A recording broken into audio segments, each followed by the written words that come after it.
Hello again. Okay, I'd like to go ahead and introduce our third speaker. Is James V. Lampert. And Jim Lampert is a partner at Hale and Dorr in Boston, where he's a chair of their intellectual property department, over 70-plus attorneys. Jim received his BS in mechanical engineering from MIT and his JD, magna cum laude, from Harvard University. He served as a captain in the Army Corps of Engineers from 1964 to 1966. He also served as an adjunct professor of patent and intellectual property law for 15 years. Boy, something I can look forward to, at the Boston University School of Law. Mr. Lampert's talk is entitled, Waiting for Festo.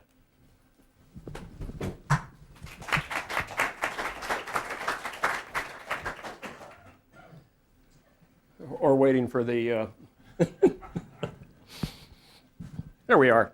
Well, I have to admit that I have been waiting for Festo now, because I've been involved in it since 1988. This case was first tried to a master, Herb Schwartz, you heard mentioned this morning. He decided SMC, I've yet to be able to pronounce my Japanese client's name as anything other than SMC, should have won because of prosecution history estoppel. Trial judge disagreed. It went to the Federal Circuit. It went to the Supreme Court. It came back to the Federal Circuit. It went to the Supreme Court. It came back to the Federal Circuit. It's been argued en banc at the Federal Circuit, and now we're waiting for the second en banc decision coming probably out of Festo. A little background, frankly, because I would expect that you have people here who know a lot about patents and people who don't want to know anything. But why do we have, or why do we need anything called a doctrine of equivalence? The Supreme Court kind of set out the two sides in the Festo case. Side number one is clearly the public interest. The public has some real rights to do things. And the starting point there was the public should know what the patent owner does not own just as much as the patent owner should know what it does. But then you get the doctrine of equivalence that departs from that fairly clean line concept and says, you know, maybe there's some times when somebody should have a little leeway. Let's take a very simple example. Suppose, who knows how many thousands of years ago, you invented the idea of fastening two boards together. A first board, a second board, and a fastener connecting the boards. That's one way you might have claimed it. But suppose you claimed it a first board, a second board, and a screw connecting the boards, and now you're somebody who wants to sell nails. Can you do it? Can you nail boards together as opposed to screwing them? Does the patent owner know what he knows, and does the public know what they can do, what the patent owner doesn't know, and how much of that difference between the nail and the screw and glue and Velcro, and you can go on forever, should the patent owner be permitted to cover or grab, depending on how you look at it, if they drafted a claim that was simply restricted to screws? There's another pair of conflicting doctrines kind of floating around, one of which, the most important of which, is called the doctrine of prosecution history estoppel. This is what happens in the patent office. Patent office procedure, as people here have been involved in it, is one of negotiation. You go in with a set of claims, and you effectively negotiate with the examiner in the hopes that you're going to come out with a set of claims. And those two sets of claims are rarely the same. But somebody in the public can go out and acquire that prosecution history, the record of what went on between you and the patent office examiner, and from that, educate their judgments as to what does the patent owner own and what does the patent owner not own. And Festo made very, very clear that prosecution history estoppel says that you have to interpret the claims in light of what was done in the patent office, what was given up.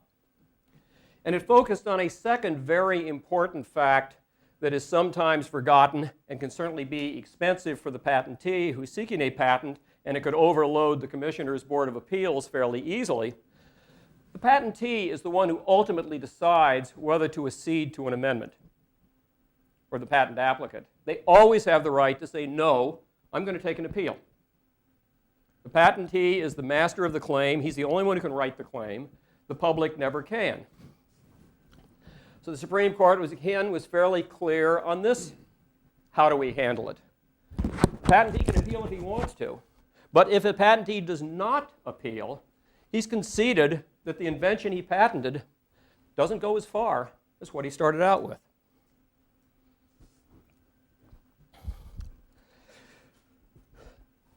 Prosecution history versus equivalence. This is a new thought, to some extent, expressed in the Festo case, as why we have equivalence, what is the basic premise behind it. And it isn't the old law that said, oh, just a fraud on a patent if insubstantial changes. It kind of says, look, we assume that language sometimes doesn't permit you to do what you should do. You can't precisely claim. But if you can precisely claim, should we hold you to it? And there's a lot of thrust of when does language get in the way, and is that the excuse or the only excuse, at least in a prosecution history situation where you've amended your claims, for going beyond the eventual literal language? Because, as the court says, prosecution history estoppel has an important role. It's to make sure that doctrine of equivalence is tied to its underlying purpose. And the Supreme Court says the underlying purpose is based on the premise that, oh, could you have done any better? And the prosecution history estoppel basic premise is, look, if you surrendered something, people are entitled to see what you surrendered and draw references from the public history based on those. The case before Festo in the Supreme Court was the Warner-Jenkinson case. And Warner-Jenkinson basically held and talked in terms of reasons related to patentability. It noted that prosecution history usually had arisen when people amended to avoid the prior art. So when the Federal Circuit struggled with Festo before the Supreme Court appeal, the first question that the Federal Circuit had to answer was, what kinds of amendments trigger an estoppel? And they answered the question quite broadly. They said, and the Supreme Court agreed, that if you've narrowed a claim and you did so to satisfy any requirement of the patent laws, written, Section 112 is the one that usually will come into people's minds in addition to prior art, that can give rise to an estoppel. To the extent there was any what's a reason for patentability in Warner-Jenkinson, Festo, both the Federal Circuit and the Supreme Court have answered it. So estoppel arises when you make an amendment to secure the patent and that amendment narrows the claim scope. Pre-Festo, what was the effect of an amendment? I've gone back a little ways in history. We're back at a case called Exhibit Supply in 1941. It was decided by the Supreme Court, now what, 62 years ago, and was then promptly forgotten. I think it was cited something like 4 times in 50 years. But it's very much like Festo. And it's probably one of the two, which you could call modern prosecution history estoppel cases that the Supreme Court decided before it got to Festo. The other, of course, being Warner-Jenkinson in 97, which is, 56 years after this.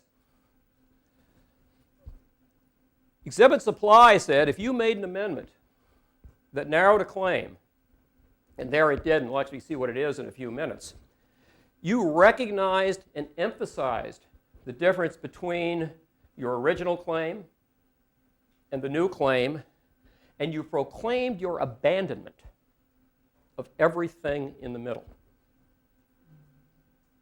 That is language that is starkly similar to the complete bar in the Federal Circuit in Festo, the complete bar out of the Supreme Court in Warner-Jenkinson. But it's not new. For some reason, this was never cited by the Federal Circuit until you at least got to the Festo or Warner-Jenkinson line of cases. What the patentee has disclaimed, that gap cannot be regained by equivalence. Period. Sounds just like what everybody feels is the worst of Festo. Hilton Davis. Hilton Davis, if you read the opinion, one question you have to ask yourself is, did it proceed on the assumption that exhibit supply was right, at least if the amendment had been made for prior art reasons? If you read the decision, it goes on and it talks about all of the early history, and most of our cases have been prior art. And it then says, but now we have to figure out what do we do when we can't tell why an amendment is made. And they said two things. The first thing they said is if we can't tell, if there's no explanation, the court should presume that the patent office had a substantial reason related to patentability, that Festo has now basically said anything for any reason under the Act to get your patent allowed, for including that limiting amendment. And if you don't have the reason, and you added that limiting amendment, under Warner-Jenkinson, prosecution history would bar the application of amendments, or of equivalence, as to that element.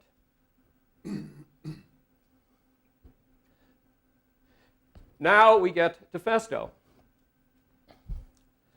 A very important assumption made by the court as to what the patent attorney is expected to do. Let me go back. There we are.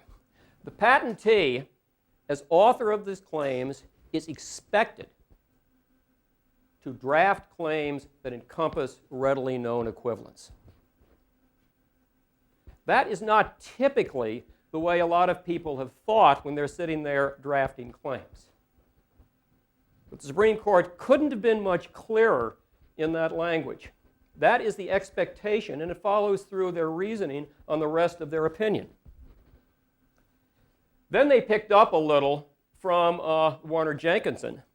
They did not affirm the Federal Circuit's decision that said any time you narrowed for a reason related to patentability, it automatically was a complete bar to equivalence. You couldn't go from screw to nail. But they did say that it's presumed that that's precisely what the result will be. A general disclaimer of the territory between the old claim and the new claim.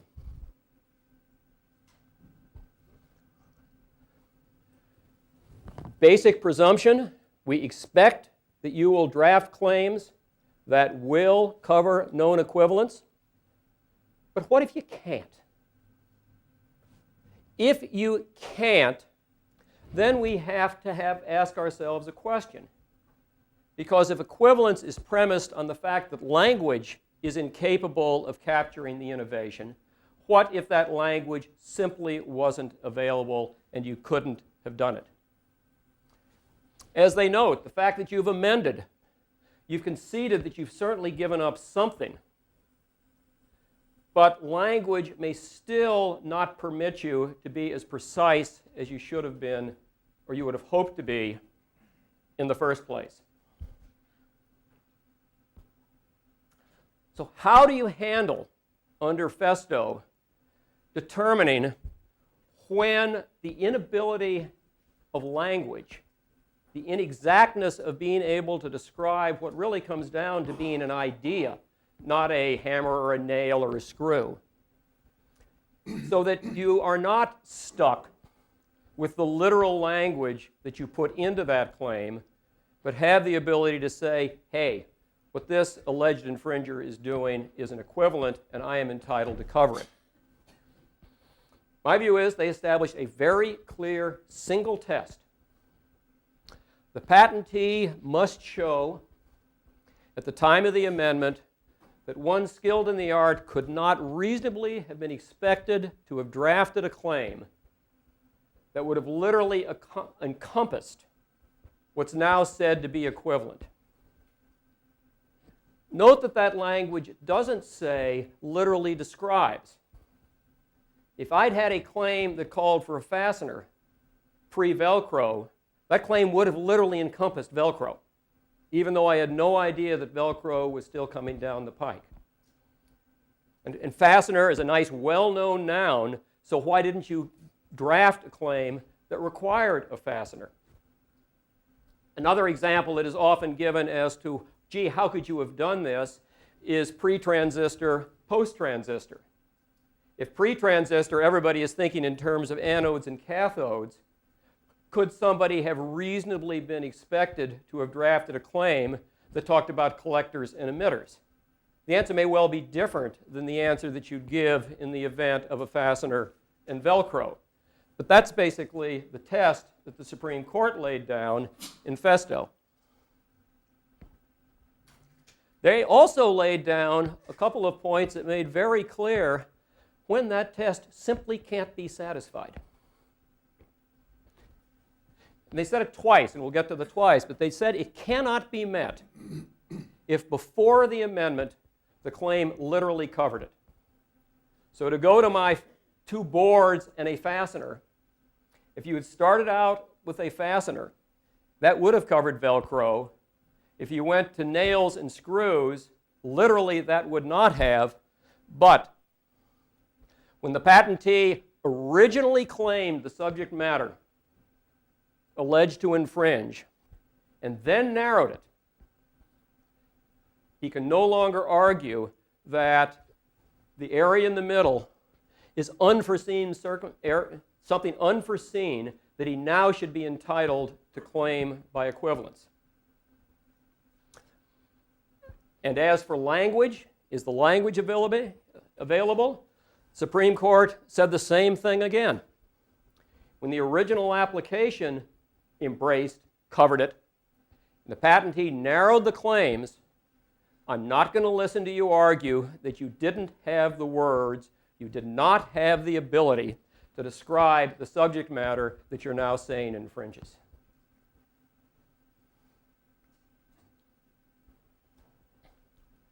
There's other language in the Supreme Court opinion, and those who would like for what I've said is the test not to be the test go right here with a good deal of regularity.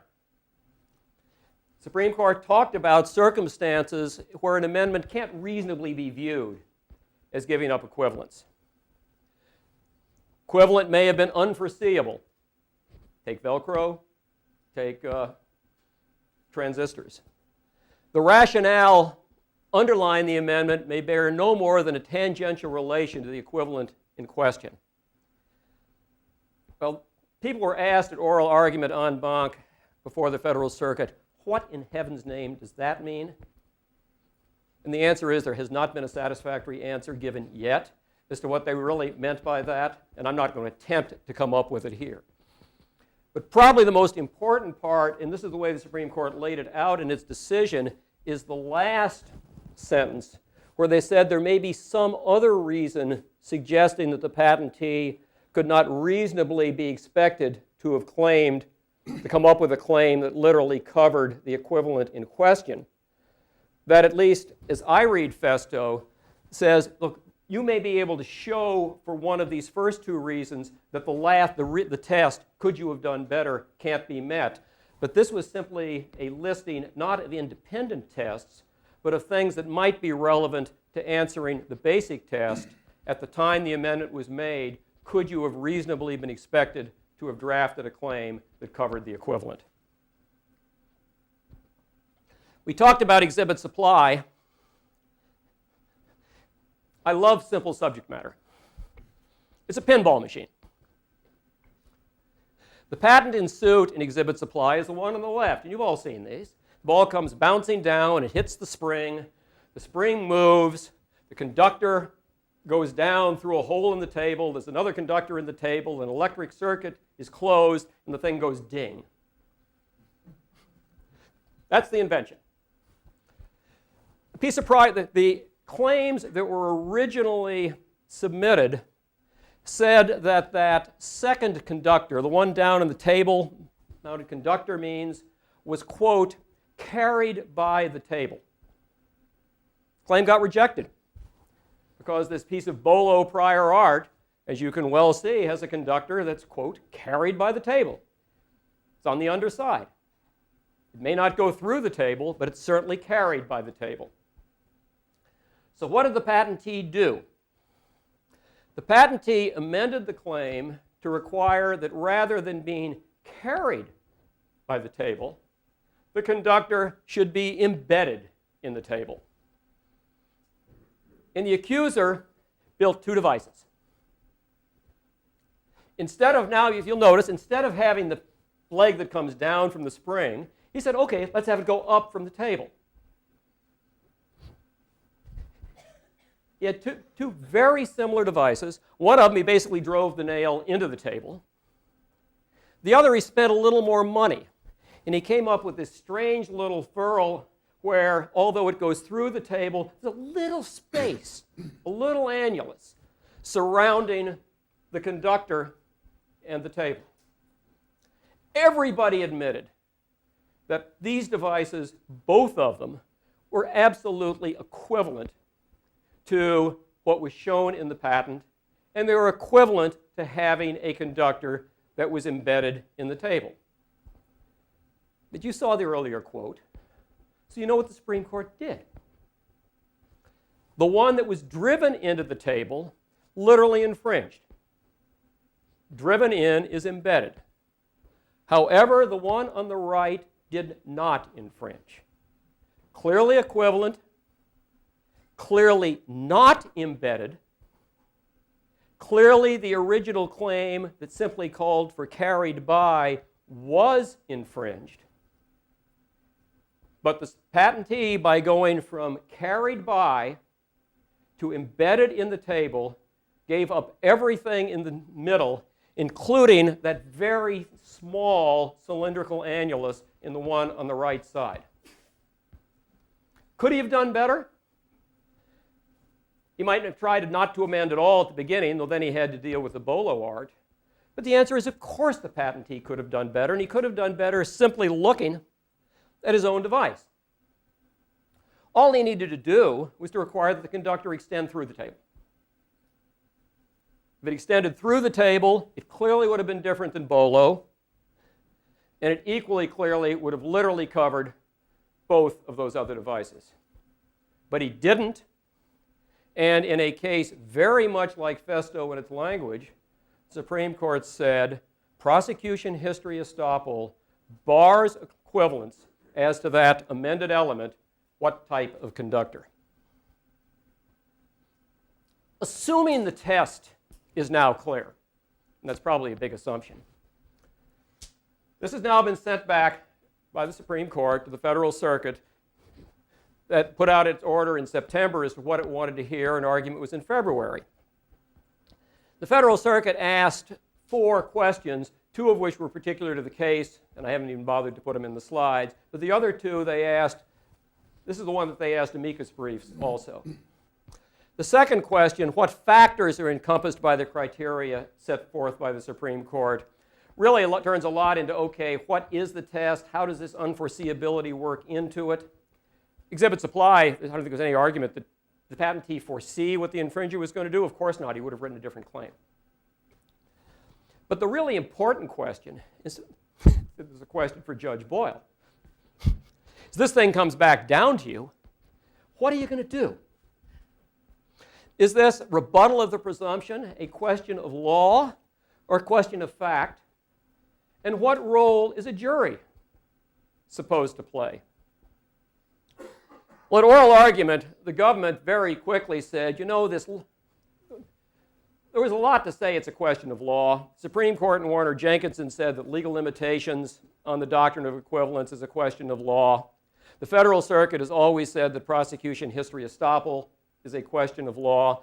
The Solicitor General before the United States, before the U.S. Supreme Court in the Festo argument, and the Supreme Court liked the Solicitor General's position. They pretty much adopted it, said that this should be something decided by the court. But the fact law is an interesting discussion, but it doesn't really answer the hard questions that came up during the en banc argument. Is who makes the decision? What evidence can be considered? And probably most important, what's the standard of review? It's probably fair to say that the odds are the Federal Circuit is going to decide, given what was against it, and frankly, given what it did in Markman, that the decision as to whether a presumption has or can be rebutted is one that will be made by the court. Court construes the claims. Court decides whether there's prosecution history estoppel. Court before trial, and you're now going to get Festo hearings in addition to Markman hearings, as everybody recognized. But it's going to be a decision for the court. The next question is, what's the evidence? Festo wants to go back to trial to put in all kinds of evidence of why we couldn't have done better, what the inventor didn't understand about magnets, and the list kind of goes on. The minute you start doing that, you have lost a lot of the primacy of the file history and what is the public entitled to rely on. Are you going to permit evidence that contradicts the file history? Is the evidence going to be basically limited to the file history? Or at the very least, with not much that goes very far beyond it? And what that evidence is going to bear a great deal on what's the standard of review. The Federal Circuit reviews a lot of things de novo if they're based simply on documents and the file history. If, however, Judge Boyle or any other federal district judge has to hear testimony, and he's had to evaluate the credibility of witnesses, in any other circumstances, that decision gets a deferential standard of review. So now we start on my somewhat prejudice, since I am representing SMC and have for something like 15 years.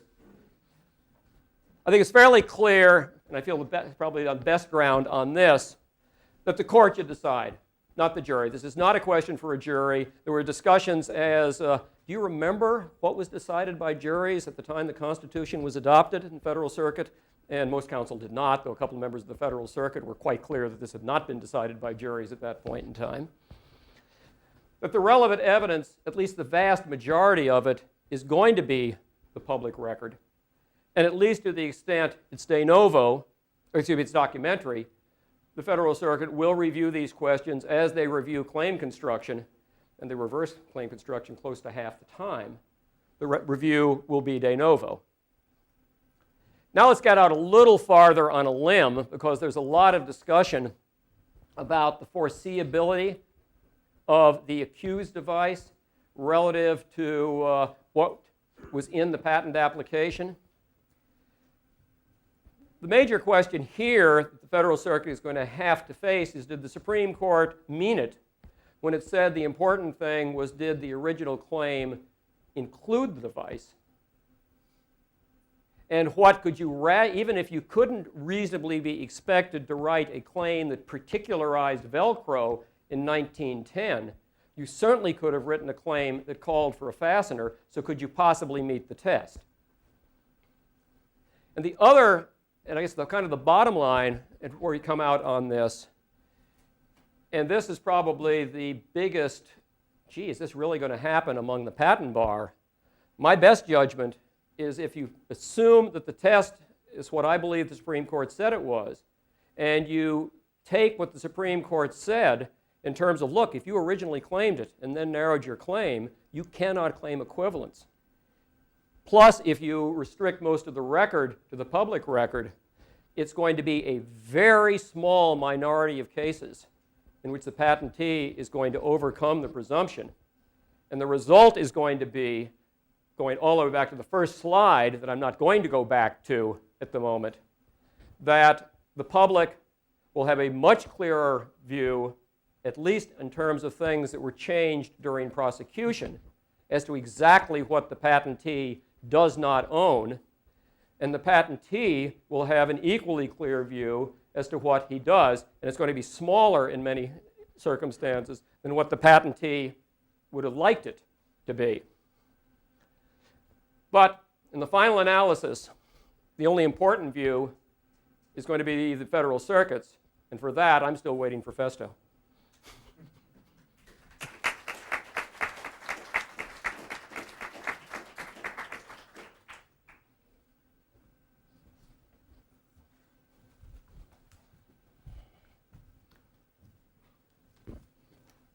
Very good. I actually got done early. Oh, we need to have any questions for... Yeah. Right. About the evidence considered? Yes. Whether it's an objective or a subjective standard, because you kind of alluded to some subjectivity as to what that particular inventor could have foreseen. And in terms of court's review, do you see a reasonableness standard coming out of it, like a contextualized standard? Without going back to the slides, my recollection is what the test said is, could a person of ordinary skill reasonably have been expected to have drafted a claim that would have encompassed? So yes, there clearly is going to be something of an objective standard. The more interesting question is going to be, how far does that reasonable standard permit you to go? Are there going to be clean lines, as in when you originally claimed it? Or in the Festo case itself, if anybody really wants to be bored, the question is whether a piece of material was magnetizable or not. And the prior art talked about magnetizable materials, it talked about non-magnetizable materials. And against that type of discussion in the prior art, and a recognition that the claim had been changed from saying that it was a sleeve could be made of any material to requiring it be made of a magnetizable material, whether that precludes the argument that Festo has made since 1988, that it also covers a sleeve made of an aluminum alloy that, although everyone agrees it's not magnetizable, nonetheless has some impurities in it that do absolutely nothing but may have magnetizable qualities. My guess is that, yes, there will be subjectivity, but in most cases, you're not going to have to get that far. Yeah. If that statement is indeed the test, doesn't the test itself, as stated by the Supreme Court, cry out for evidence other than the bare record? Maybe and maybe not. I guess there are really a couple of ways to look at it. You certainly don't want a situation where you can contradict the record. And there may be many, many circumstances, and exhibit supply is a nice, clean one, where the record itself answers the question in such a way that what other evidence are you going to give me that would show that your original claim didn't encompass it? Or on the basis of the pictures itself that you clearly could have said extends through as opposed to embedded. Whatever, your only evidence is likely to be something along the line, oh gee, I didn't really want to give up that much. But if you go to that extent, we're right back in the flexibility of 1982 to 2002, and that seems fairly clearly to be where the Supreme Court does not want to be. Yes? I'd like your comments on what you feel is the effect of Festo on there's no claim amendment, and either one, the applicant made narrowing arguments, or two, the examiner in the notice of allowance made narrowing arguments that were not rebutted by the applicant. Okay. I guess the starting point is that the basic Festo rule simply does not apply because there has been no narrowing amendment. So we're probably going to be back into the Federal Circuit's, what I guess I'll call it, more uncertain ground as to what is the effect of attorney argument or examiner statement. obviously you want to deal with it somehow, and you want to be careful of what you argue, but without the narrowing amendment, you have not triggered Festo. Yep. What do you think the effect of Festo is on the doctrine that, assuming no claim amendments, the applicant discloses equivalence in the spec that's not covered by the claims, even though there's no amendments? Is that equivalent dedicated to the public? Oh, the Johnson & Johnson case. Right. Again, that is clearly not a Festo case per se. It certainly reflects where the Federal Circuit has been going in recent years on restricting scope of equivalence, at least if you get some panels. Yeah. There was a decision that came down from the Federal Circuit, I guess, at the end of January, Molten Metal Equipment Innovations. I'm not trying to spring some case on you, but I won't remember it either, Sophia. the Federal Circuit talked, the panel decision there talked about whether a patentee has surrendered a particular equivalent. And I was wondering if you think that in light of Festo, patentees are allowed to make that argument anymore. If they make an amendment for any reason related to patentability, isn't the doctrine of prosecution history estoppel presumed to apply, and they can't make that argument anymore? The way I read Festo, if the patentee narrowed its claim, it surrendered everything beyond the literal scope of the narrowed element. Is expressed or implied? That's going to be the question for the court on claim construction. Claim construction under Festo is going to be just as important as it is in all the other Markman hearing results. I mean, that was my question. It seems to me now that claim construction, the definition of terms is going to be even more important, because you're going to be able to gain what you lose through claim construction. For example, you're embedded, defining embedded. If you're you could say, well, it also includes going through. Yeah, that's clearly not the way the Supreme Court read it, but yes, if you can convince a district court judge and the Federal Circuit agrees with you that the term embedded can be construed in a way that would cover that silly little cylinder of air, yes, you would then have a literally infringed claim and you would have avoided the Festo estoppel. Yes? What do you do with original claim not greater than about 10, amended claim not greater than about 8?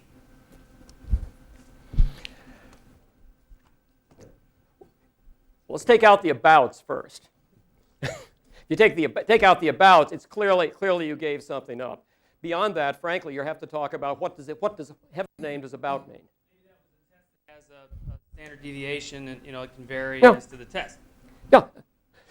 What I typically advise people when they're looking at claims and that type of thing is to look at the rest of the spec, see basically how many decimal points were people dealing with. If they're dealing with whole numbers, about 8 probably means roughly 7.5 to 8.5. If they were dealing with tenths elsewhere, you may have a tougher argument.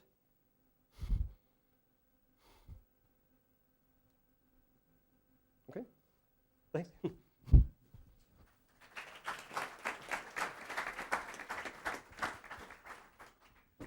Thank you, Jim.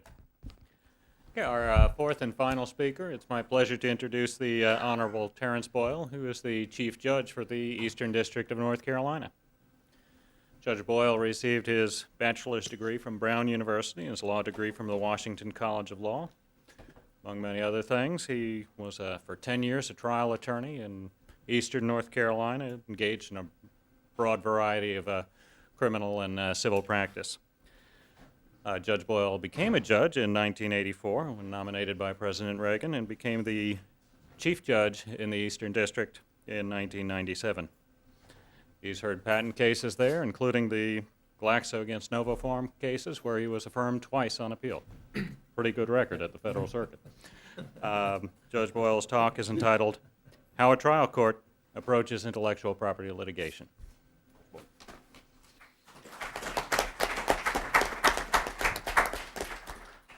Thank you very much. It's a real honor for me to be here, and it's been also a pleasure for the last day or so. The hospitality and enthusiasm at Duke and the Duke community is very generous, and I appreciate it, and I think they can be very pleased with it.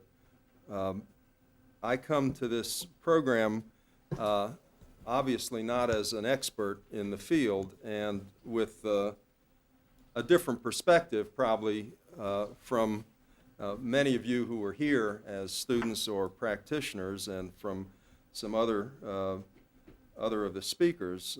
I'm a generalist, if anything, and I hope that I'll be able to share some experience and maybe insight and attitude that may be typical, hopefully, of a trial court, because we are the audience or the consumers, ultimately, of your litigation. And in thinking about this, all of the case law that you study and all of the opinions that you rely on probably had a genesis in a trial court, in a federal trial court, at some time or another in front of someone who was a federal district judge who, in all likelihood, had no greater background and experience in IP law than I do. And in the course of these few minutes that I speak to you, I would eagerly invite you to do to me what I, on occasion, do to others, and that is interrupt. And I find myself in the well, which I haven't been in for some period of time, and also on my feet, which is not the normal presentation. So you're on the dais, you're the audience of judges here, and I'm the lawyer, I guess, or the presenter. And so I really mean it. It will tickle me to no end if I get interrupted and asked a question during the presentation.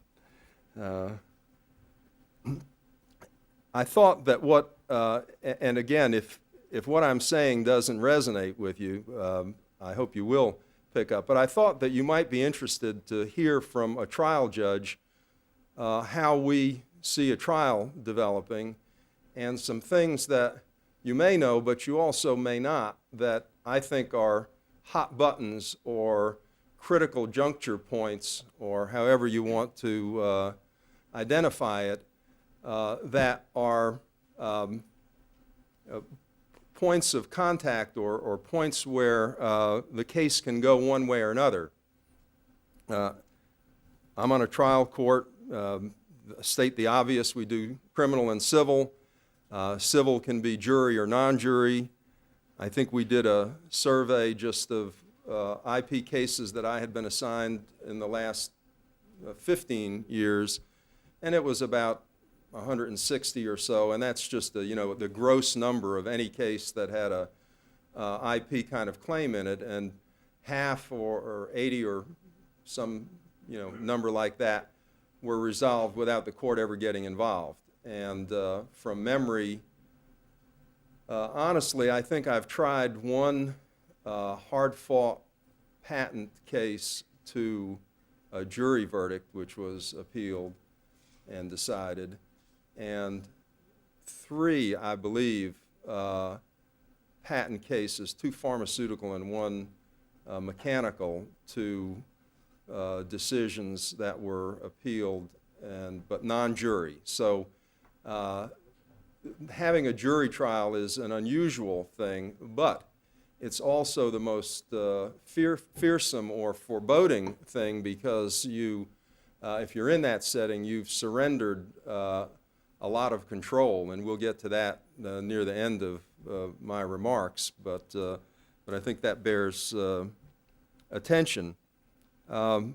I've organized what I want to say to you in a few parts. I don't, because judges don't typically do PowerPoint presentations, but I guess if you're a lawyer, that's essential now, and it's certainly very helpful, and I appreciate it, and it helps in the presentation of matters in court.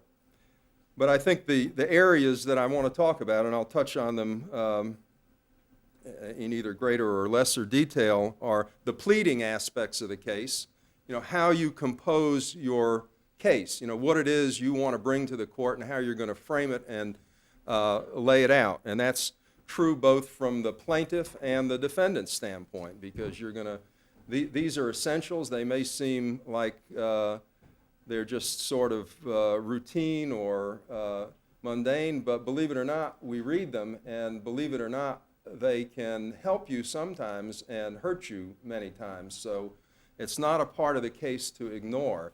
And if you're the plaintiff, if you're initiating the case, you have absolute control over it. You have some control, greater or lesser, depending upon the urgency of what your case is, but it doesn't start until you file it. So there ought to be a sufficient amount of energy and detail and forethought put into the pleading of it. The defendant may not have the same luxury unless they know the case is coming, but they still need to deal with it carefully. Things that are admitted, well, I'll come back to that in a moment. That's one area, the pleading. Often in intellectual property cases, patent, copyright cases, trade dress, trademark cases too, there's something going on out there that is what I'd like to call acute rather than chronic. There's something that has happened that has brought the claimant into a litigation context, and they see the party or parties that they're opposing as depleting their asset, their right, infringing on their patent, violating their copyright, using their trade dress and destroying goodwill. There's a whole range of circumstances, but often in the IP litigation context, we're going to see a claim for immediate and intermediate relief, meaning a request for a temporary restraining order, a preliminary injunction. And I think and I'll get into that in a minute, I think there's a higher incidence of those kinds of remedies in these kinds of cases than you would see typically. After the case is pending and joined, there ought to be a discipline imposed on it by the litigants, by the lawyers, whether you're the plaintiff or the defendant, and it may be after discovery, but here's the point. There ought to be a discipline imposed to isolate the issues and distinguish the legal issues, the purely legal issues that are going to be in the case, from the inevitable factual conflicts, if there are any, that are going to be in the case. And to do that at an early stage, and we'll talk about that again in a minute.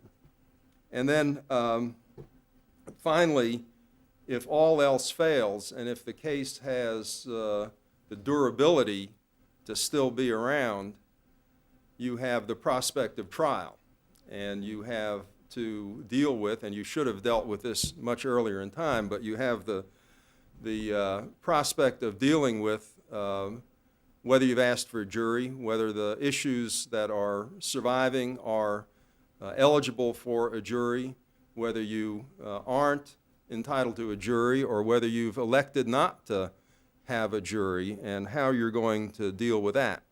As a subpart, but an important one, is the jury selection process and the mechanics of jury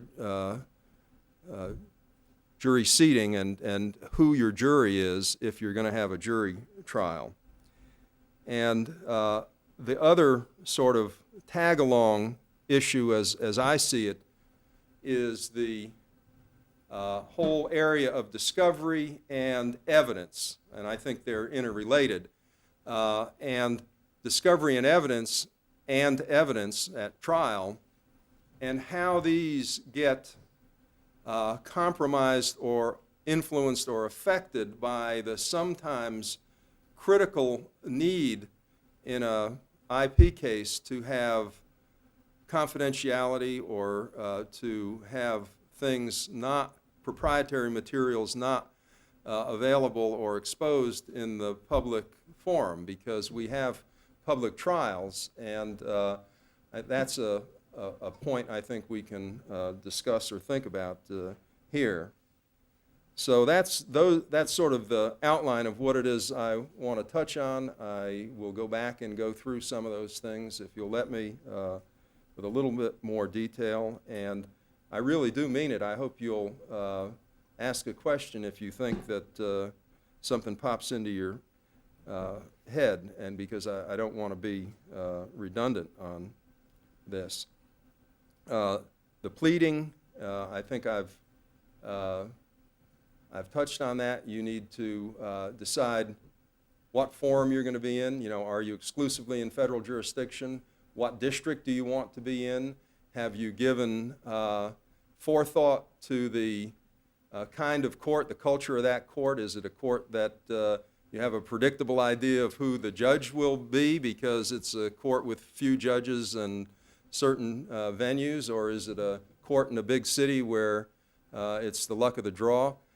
I would be surprised, in fact, I don't think it can happen, that a case would be specifically assigned to a particular judge. I'm fairly certain that all federal district courts must have a random assignment policy, and so you don't pick your judge, but you can make, you know, somewhat intelligent strategic decisions about where you're going to go. If you go to Northern Illinois, you have, I don't know how many, 30 judges or some large number. If you come to Western North Carolina and Charlotte, or Eastern North Carolina and Raleigh, you're probably going to have, you know, a coin toss between two judges. So you have decisions that you want to make about that. On the pleading aspect of the case, as I said, you have goals to achieve. You want to plead a valid cause of action. You want to include all the four corners of what you need. If you're the plaintiff, you would like to get the defendant pinned down on some things. You may have some secondary motives in pleading if you're going for injunctive relief or intermediate remedies. You may need to fashion your complaint in such a way that it drives home the crisis and the urgency of what's going on. And, you know, if you're the defendant, I guess you look at the complaint, and then you look at things that are important to you from a tactical standpoint. Counterclaims, third-party claims, are those available? We heard some talk earlier this afternoon about the well-pleaded complaint rule and whether that frees a court from the Federal Circuit or not. And I was, thinking that sometimes when you're the defendant, you're faced with the question of, do you have a permissible counterclaim or do you have a compulsory counterclaim, and how you need to know that, because if you have the compulsory one and you don't do it, then you might be in trouble. And again, practice with other parties. Do you make cross claims? Do you bring other parties in? How do you approach that? So the pleading is important, and the court looks at that as a formal, and I mean, as a judge, believe it or not, when you're going into trial or you're in trial, I will go and get the pleadings and use those as the boundary setting statements. And if you are going to a jury with issues, and you should have pled it, and you can't just bring a wheelbarrow in and dump it in the courtroom. You have to be workmanlike about it. So anyway, I think I've said enough, but it's not a insignificant part of the case. I think that in the course of this talk, the things that I see as being most important from my standpoint and to share with you are the importance of equitable relief and injunctive type remedies. The importance, although it's a small sample, the importance of jury selection if you end up in a jury trial case, and the importance of being thoughtful and careful about disclosing material that you don't want disclosed, because it's, in my experience, impossible to, undo what's been done once you put it out in the public. So those, to me, are the three things that I would like to share with you as things from a trial judge's standpoint I think are important. Now, the equitable relief, temporary restraining order, preliminary injunctions, this Rule 65, in the practice in our district, you file the case and you want a TRO, something terrible's happening. You're Hardee's and you've revoked the license. I don't even know if Hardee's is still in business. Are they still in business? Yeah, okay. You're Hardee's and you've revoked the franchise agreement for 18 venues or stores in St. Louis, and they're out. They're no longer paying your licensing fee, and they're not supposed to be selling your chicken and hamburgers, but somebody's in that store and somebody's selling food, and all of the goodwill that maybe had been there is now evaporated, and you're not only not getting any goodwill, and you're not only not getting any money, but you're getting bad will, because the public still thinks, well, you must be, Hardee's, and you must be behind this, even though the health department rating is rapidly falling. So what do? You file a complaint, and you come into federal court, and you have your trademark and your trade dress and whatever other rights you have, and you want to stop them. You want to stop them an hour ago, and you want the judge to do that with a temporary restraining order. And temporary restraining order, in my interpretation, by its definition, is ex parte. If it's not ex parte, then, as I read the rule, and I may be a narrow stickler for it, then it's not a temporary restraining order, because it doesn't involve notice. It involves accessing the court. It involves making a showing of extreme emergency and getting an immediate order that has a life of no longer than 10 days and compels a response or hearing shortly thereafter. And so, but the burden's on you to satisfy the legal test, the standard for injunctive relief in the circuit, and the standard is one well-worn and well-known, that you have the hardship to the moving party, the hardship to the opposing party, the public interest, and the likelihood of success, with the accent on the harms balance. And but you're doing this sort of in a vacuum, because you're trying to get, well, you don't get to the judge, the practical tip, you get to the clerk, to the court clerk, not the judge's chamber. And so unless the judge, and I don't, and I can't speak for others, I would have a problem with this.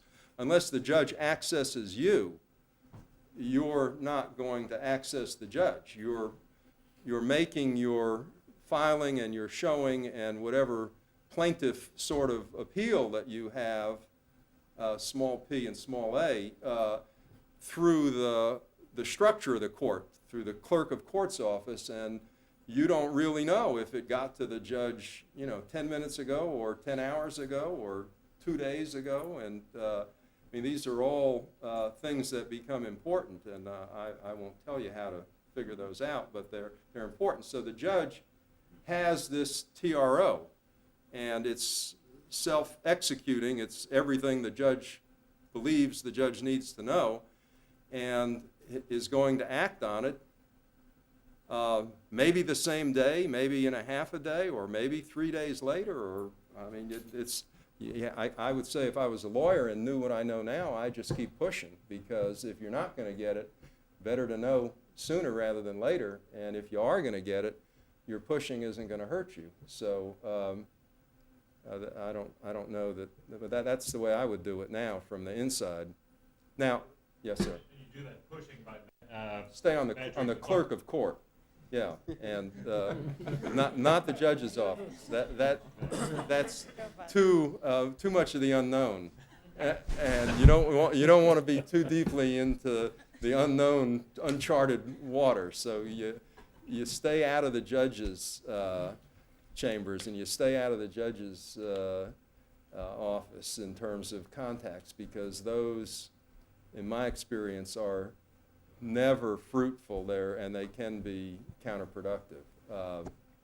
If something's going to come back to you, it'll come back through channels. Yes, ma'am.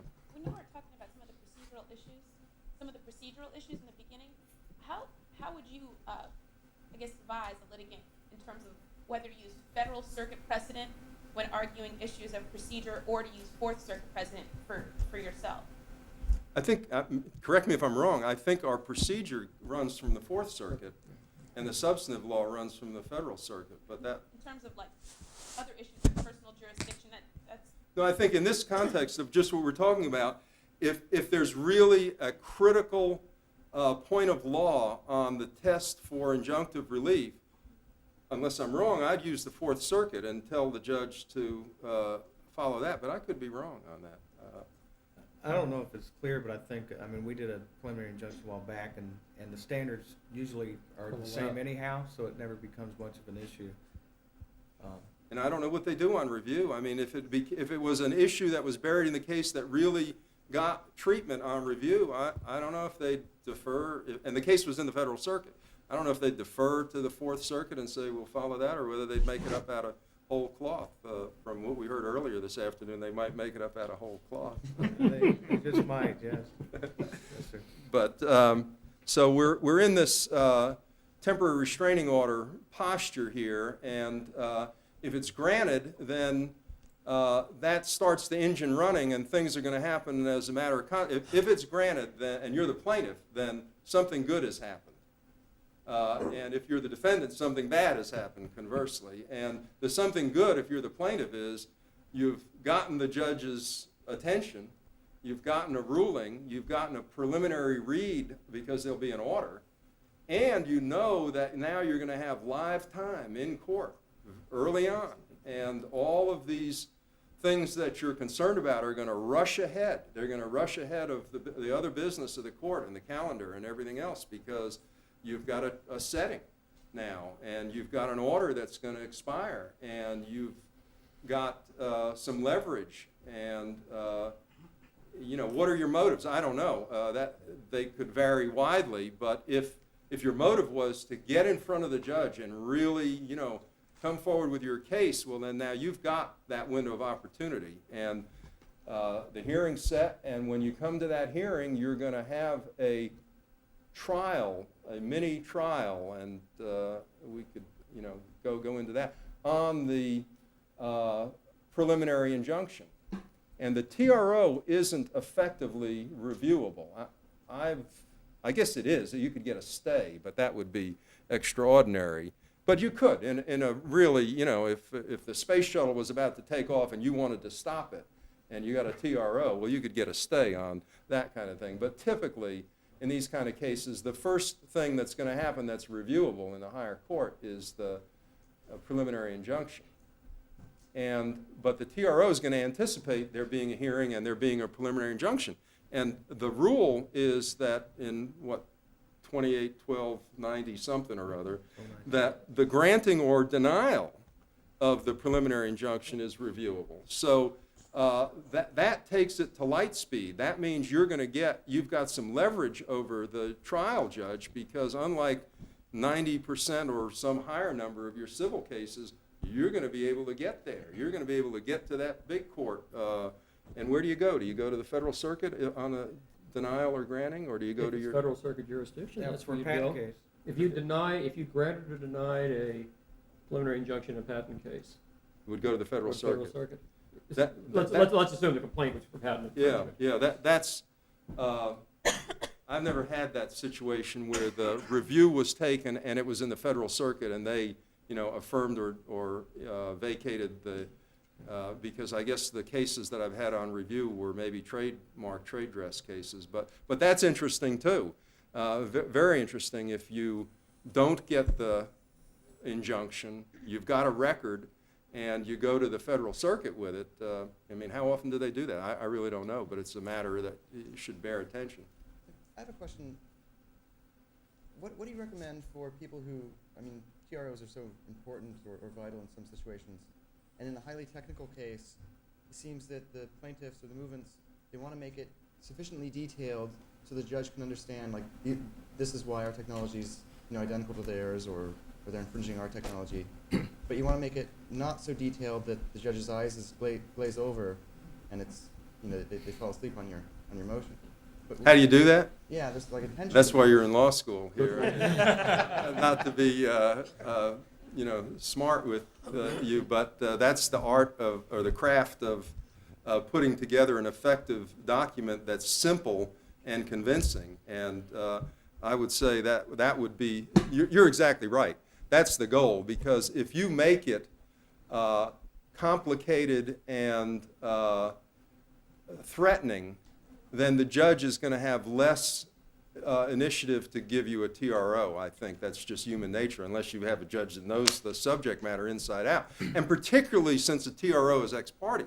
And you're going to err on the side of caution if you don't really understand it. It would be you wouldn't want judges who said, well, I don't really understand this. This is a very complicated matter. Why don't I enter a restraining order now and see if I figure it out the next time we come to court. I mean, I think that the prudent thing, because the other side hasn't been there, they haven't had a chance to speak. So you're going to balance and you're going to restrain yourself against doing something that you don't know what the scope and consequences of it are. And I think that's a great question, because with much of what the substantive laws that you're talking about today, it is complicated. And I think a decision might be made whether you want a TRO at all. That might be the answer. Maybe you're better off forecasting that this is a difficult problem and insisting on an early hearing on the preliminary injunction, because you're going to get a hearing on a preliminary injunction. Rule 65 is going to give you a hearing on that. So that's a tactical decision that you might want to make. I think in my Hardy's kind of case, where their goodwill is going right through the middle of the earth, it's not that complicated. And the TRO is something they want, and they sort of make a policy decision. We're always going to go for that. But in the kind of case that you're suggesting, you might want to weigh that, and counsel and the client may need to make that decision. So you've got this preliminary injunction hearing, and you need, what do you need to know going into that? You need to know, what am I going to be able to show? Because the preliminary injunction, the granting or denial of it, is going to be grounded in evidence. The judge isn't just going to pick it out of the air and say, yeah, it looks good to me or doesn't look good to me. There's got to be some factual predicate on which to rest it. And is the judge going to stop and take a couple of days and indulge you and let you have a little trial and bring in 30 people and come back next week and let's start again? Or is the judge going to say, I've got 2 hours here, and at the end of 2 hours, somebody's going to win and somebody's going to lose, so I'll read everything if put it all in affidavits and deposition or whatever. Deposition you may not have, because your case is early on. You just hit the ground with this case. You haven't had a chance to get into the kind of discovery that you would typically have for a motions practice. I mean, these are all things that need to be worked out in your mind in advance, and you need to know about them, and you need to act consciously and carefully, because the losing of a preliminary injunction that you should have won is going to have negative effects on your case. Particularly if it's going to be a non-jury case, and if that same person is going to be with the case throughout its life, and if you have failed to convince the ultimate fact finder that you have the white hat and the other one has the bad hat, or that you're in the forces of good and they're in the forces of evil, whatever, then that might, hopefully it won't, but that might affect your case later on. So you need to be deliberate about that. Again, the preliminary injunction in our circuit is going to be primarily driven, if it can be, by the balance of hardship. And if the plaintiff shows, I mean, what always impresses me is if you come in and say, here's my patent, you know, I fought for this thing and it's mine and that's my property. And they're stealing my property, they're taking my property, and it's sort of a facial infringement, or this is my copyright, you know, and they're taking it from me.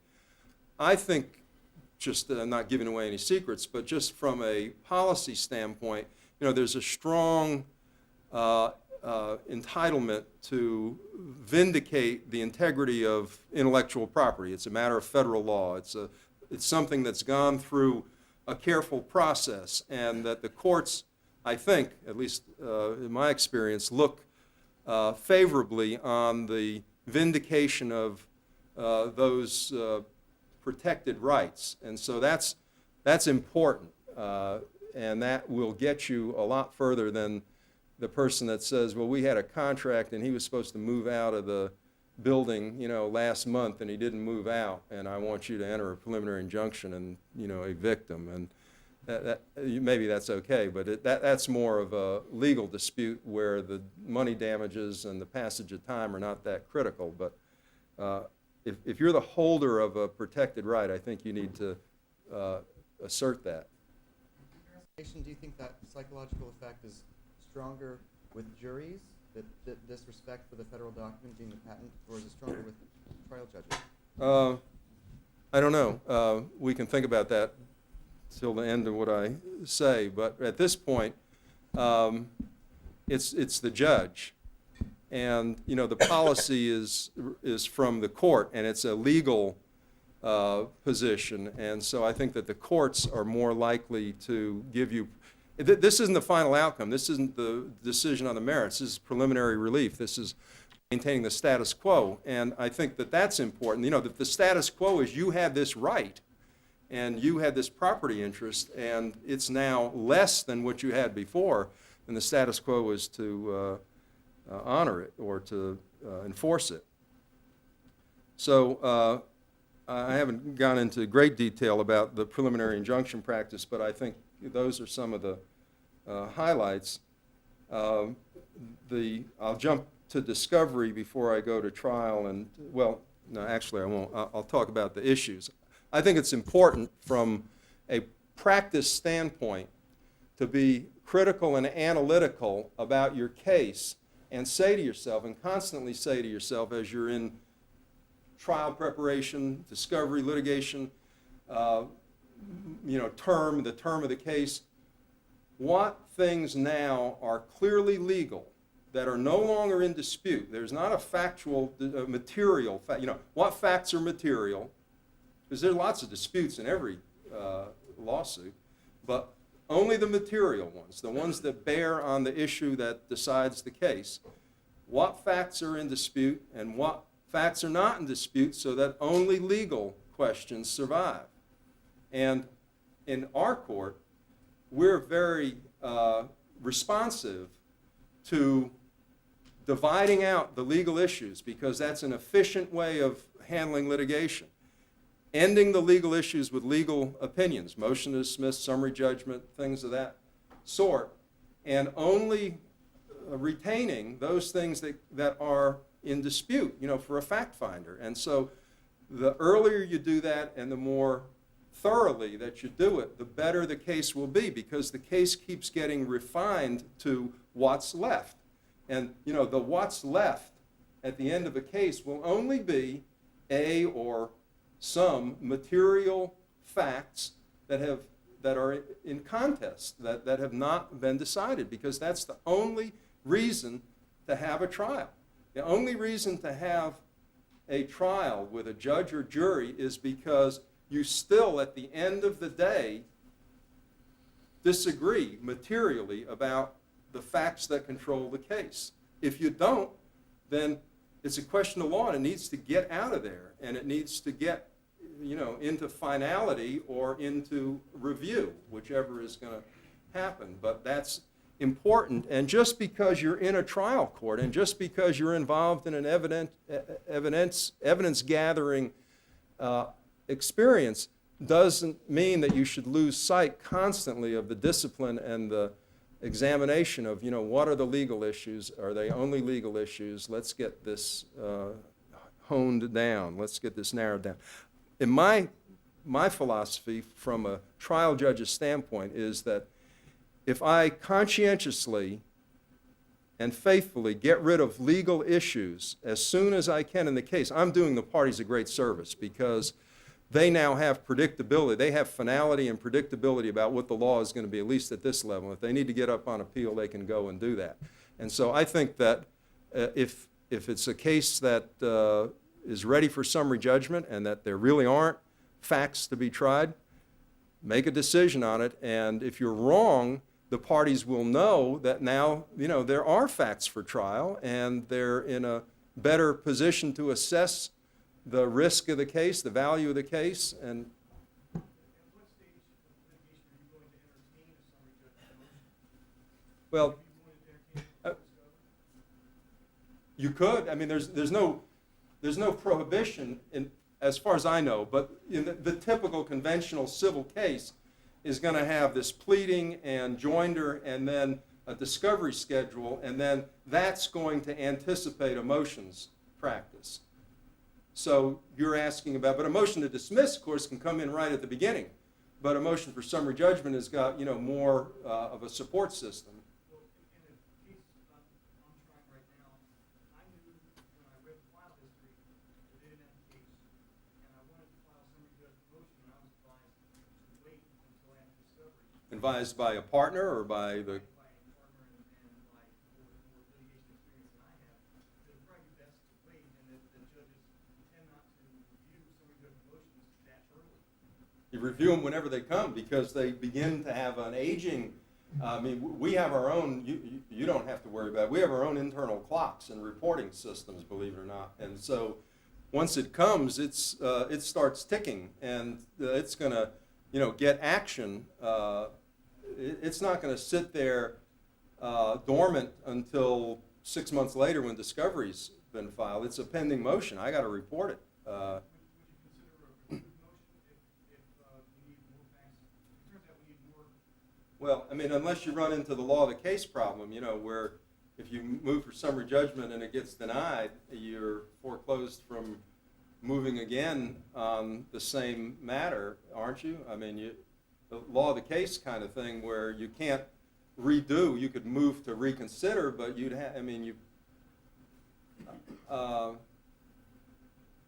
I don't know. I think the answer is that you probably could have a second motion for summary judgment, although it's frowned upon. But if you do have a second one, you better have a good case that it was something that you didn't have available to you early on. Otherwise, the law of the case is going to foreclose that. So, you've got the isolation and determination of law and factual matters, and then you get past that motions practice, and you're on your way to trial, and you've got discovery and the gathering of evidence. And I touched on this briefly at the beginning about confidentiality, things under seal, exhibits at trial. What do?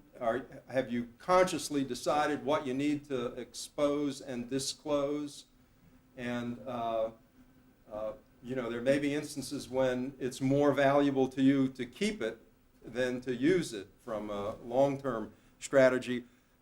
In my experience, a trial is a public event, and things that come in at trial are public, and they're probably going to be public. And if they were confidential before and then they're exposed, there's no undoing that. Do you carry that through to exhibits? That's what I'm talking about. Not just the trial testimony. Oh, no, I'm talking about, yeah, I mean, that's the big landmine or pitfall, is that you've been going through this whole case, and the parties have had this wonderful agreement about not disclosing things and keeping them confidential and all, and then they get into trial, and somebody puts it in as an exhibit, and it comes in, and it doesn't come in under seal, and... Typically, we will write a lot of protective orders that would provide that it would stay confidential at trial, and you or someone else sitting on a bench would have signed off on it. What about when it's a trial to the jury? I probably wouldn't sign off on that.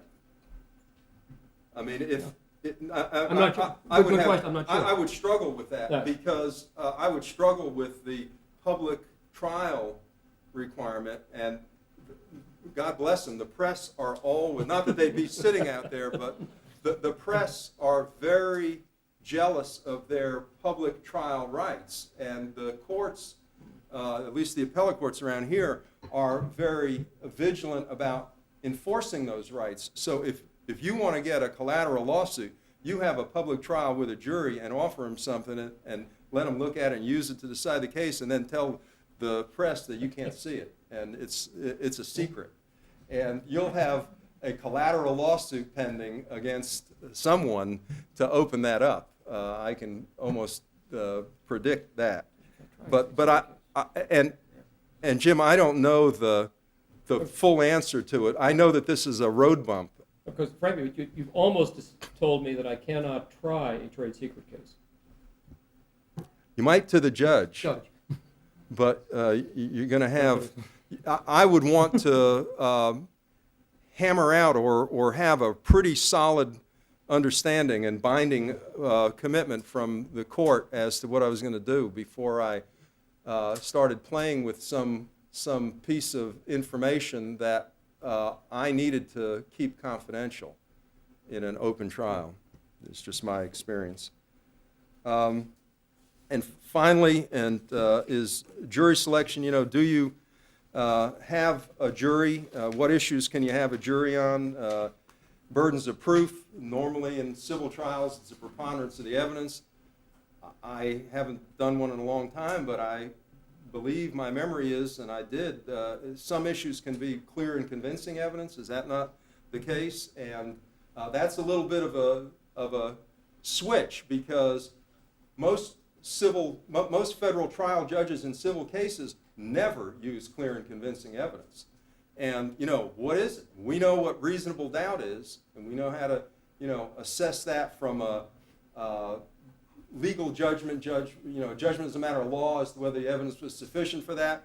Hopefully we know what a preponderance of the evidence is, but clear and convincing is something a little different. And so you've got, the burden of proof if you have a trial, and then who's going to decide the case? In our district, the jury, who are you going to let on the jury, and what is the jury process, and how does that fit into your litigation strategy? In our court, civil juries are, of course, no more than 12 persons. We have unanimous verdicts. We can have down to 6. It's pretty much the judge's call. I can have a 6-person jury, 7, 8, 9, 10, 11, 12. The law doesn't allow you to have alternates in civil cases anymore. So if you start out with 11 and you lose 3, you've got 8. If you start out with 6 and you lose 1, you got a mistrial. And who gets on the jury? The voir dire is pretty much done by the judge in federal court. It's pretty quick. Who are you? Where do you live? What do you do for a living? Do you have any exposure to this? Do you know the litigants? Do you have any special expertise? Anything about the case that you'd be prejudiced with? And it's not the kind of long massaging that goes on in state plaintiff's practice where you get to ingratiate yourself with the jury. It's a very antiseptic sort of hands-off experience. I let the lawyers ask questions too, but many federal judges don't. I don't have a problem with that. I think that sort of cures any complaints about the voir dire process, but it's still a quite redacted thing. And where is the jury going to come from? In our court, we're a widely diffuse geographic area. They come from 120 miles away. If you go to Maryland, they used to only have court in Baltimore. Now they have in Greenbelt too. If you go to certain states, where is your jury going to come from, and who gets on the jury, and how do you end up with the people that you want? Those are all important factors, because all of us who are trial lawyers know and have some horror story about making a mistake in jury selection. If you make a mistake, then a lethal mistake, you can never win the case. You might get a hung jury, but if you make, the kind of mistake that's uncurable, you have somebody who is never, ever going to decide the case for your client, and you're trying that case for a hung jury. And I mean, how do you know, sort of thing. And I'm about to the end of what I wrote down, but yes, sir. Question about discovery. Most defendants in patent cases have been hoping that the amendment of the discovery rules, the narrowing of the scope of discovery, would be of some assistance in patent cases where the typical history was to simply file a notice pleading that says something like, the defendant infringes at least one of the claims of this patent, and then go on a fishing expedition to try to find which claims might be infringed by which of hundreds of different products. And so on behalf of defendants, I've been trying. I've been wondering if you've been seeing any attempts by counsel to try to narrow the scope of discovery to take into account the narrowing of the federal rules on the scope of discovery for what's pleaded in the complaint. I haven't been seeing it personally, but I am a believer in narrowing the scope and the length of discovery. I think that discovery is something that we have to have, but it ought to be collateral, not primary. You should know from, if you're the plaintiff, you should, hopefully you should know what your case is about when you bring your case. And I always err on the side of narrowing discovery in my practice. Any other questions? Ken?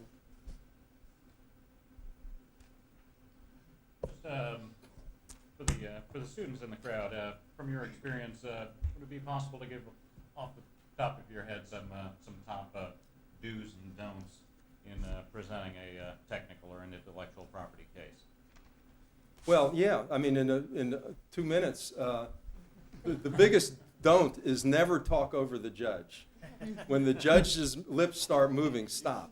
And that's true on every court in every place, because I've yet to meet the judge or to be in that setting where the judge likes to be talked over. And the judge is talking because the judge is struggling, always. They're not your enemy. They're engaged in the same process. So be happy that the judge is talking and stop and listen. Great lawyers stay focused and respond. They're so on their game in terms of seeing what's happening. But I think that you can't overestimate the need for simplicity and clarity. The sum up is that you have a story, and you're a storyteller and a teacher, and you want that audience, the one judge or the 3 judges or the 12 jurors, to in their own mind, come to the conclusion that you need about the case. And so you've got to give them the encouragement and the material so that they decide exactly what you want them to decide. It sounds trite, but that's what it is. They have to learn the lesson of that case themselves, and then they'll believe it forever. And you have to facilitate that judge or that jury or that panel in doing that. And it's got to be a story, and it's got to be simple, and it's got to be, efficient. And this is just, I'll share it with you because it's so true. Years ago, I'd sit time and time with the appellate court on a designation. And one night I heard a judge I won't name who was a venerated and long-serving chief judge of the circuit at a table saying to the other judges, they were laughing about somebody's oral argument because the lawyer had stood up apparently and said, "Your Honors, this is a very complicated case. There are 12 essential issues, and I'd like to start with number 1. And their joke at dinner was apparently the old maxim that went back to the 30s and 20s on that court. And they said, every case has an issue. Some have 2. None have more."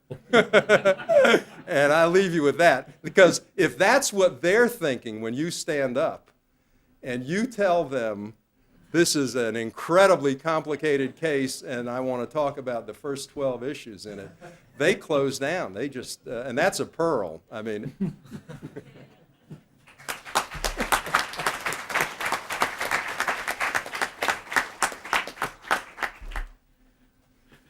Judge Boyle, thank you for coming and thank you for sharing that pearl. I can see in the audience we have a group from the law school, students, and we have members of the local bar. I hope you all join us for a reception down in the lounge downstairs. I'm told there are, somebody's waving to me in the back, yes. It's not downstairs, it's on this floor. Okay. Forget what I said. There's signs outside that we can follow to the reception. Thank you all for coming.